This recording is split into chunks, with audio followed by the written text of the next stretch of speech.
نماز فجر ادا کرنے کے فوراً بعد میں قبرستان میں آیا تاکہ میں اپنے مرحوم باپ کی قبر پر دعا مانگ سکوں۔ میں اپنے مرحوم باپ کی قبر پر کھڑا ہو گیا اور دعا مانگنے لگا۔ جیسے ہی میں نے دعا شروع کی تو اچانک مجھے چیخوں پکار کی آوازیں سنائی دینے لگی۔ میں حیران ہو کر ادھر ادھر دیکھنے لگا لیکن مجھے کوئی بھی نظر نہ آیا۔ خوف اور دہشت کی وجہ سے میرا دل پھٹ رہا تھا۔ مجھے ایسے لگ رہا تھا کہ جیسے چیخوں پکار کی آواز کہیں نزدیک سے ہی آ رہی ہے۔ میں نے ادھر ادھر دیکھا تو مجھے ایسے لگا کہ جیسے چیخوں پکار کی آواز ساتھ والی قبر سے آ رہی ہے۔ میں آہستہ آہستہ اس قبر کی طرف بڑھا اور بڑی ہمت کے ساتھ اس قبر کے نزدیک جب میں نے کان کیا تو مجھے آوازیں اور زیادہ زور زور سے آنے لگی۔ میں وہاں سے اٹھا۔ ایک جانب سے قبر کھلی ہوئی تھی، قبر میں بڑا سارا سوراخ تھا۔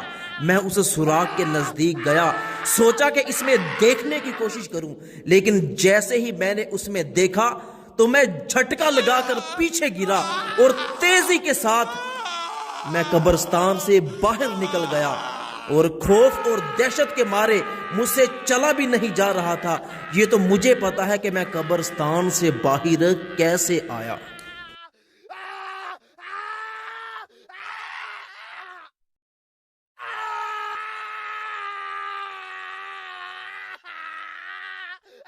میں جلدی کے ساتھ اپنی موٹر سائیکل کے پاس آیا، موٹر سائیکل پر بیٹھا، موٹر سائیکل کو سٹارٹ کیا اور جلدی کے ساتھ اپنے گاؤں میں چلا گیا۔ میں گاؤں جا کر جلدی سے قبر بنانے والے مستری کو، جس نے ہمارے گاؤں کی ساری قبریں بنائی، اس کو میں قبرستان میں لے کر آیا تاکہ اس کو یہ معاملہ دکھا سکوں اور پوچھ سکوں کہ یہ قبر کس کی ہے۔ وہ بار بار مجھ سے ہاتھ پکڑ کے پوچھے کہ آخر اتنی جلدی تم مجھے قبرستان میں کیوں لے کر آئے ہو؟ میں نے اسے کہا کہ بس آپ چلتے رہو۔ وہ بندہ بڑی حیرانگی کے ساتھ میرے ساتھ چل رہا تھا۔ جب ہم دونوں قبر پر پہنچے تو میں نے کہا کہ 1 منٹ پیچھے رکو۔ میرا گمان تھا کہ ابھی بھی قبر سے آوازیں آ رہی ہوں گی، لیکن جب میں نے قبر کو کان لگا کر دیکھا تو کوئی کسی قسم کی آواز نہیں آ رہی تھی۔ پھر میں نے اس کو بتایا کہ صبح نماز فجر کے بعد میں فوراً قبرستان میں آیا۔ جیسے ہی اپنے باپ کی قبر پر دعا مانگنا شروع کی تو مجھے خوفناک آوازیں آنے لگی۔ میں نے ادھر ادھر دیکھا، کوئی نظر نہیں آیا تو میں اس قبر کی طرف بڑھا تو اس قبر سے مجھے وہ خطرناک اور خوفناک آوازیں آ رہی تھیں۔ کیا آپ جانتے ہیں کہ یہ قبر کس کی ہے؟ اس نے بتایا کہ یہ قبر ہمارے گاؤں کے ایک ٹھیکیدار کی ہے جو بہت ہی ظالم انسان تھا، اور سب سے بڑی بات یہ کہ یہ بندہ سود کا کاروبار کیا کرتا تھا اور لوگوں پہ ظلم کیا کرتا تھا، لوگوں کو سود پر قرض دیا کرتا تھا۔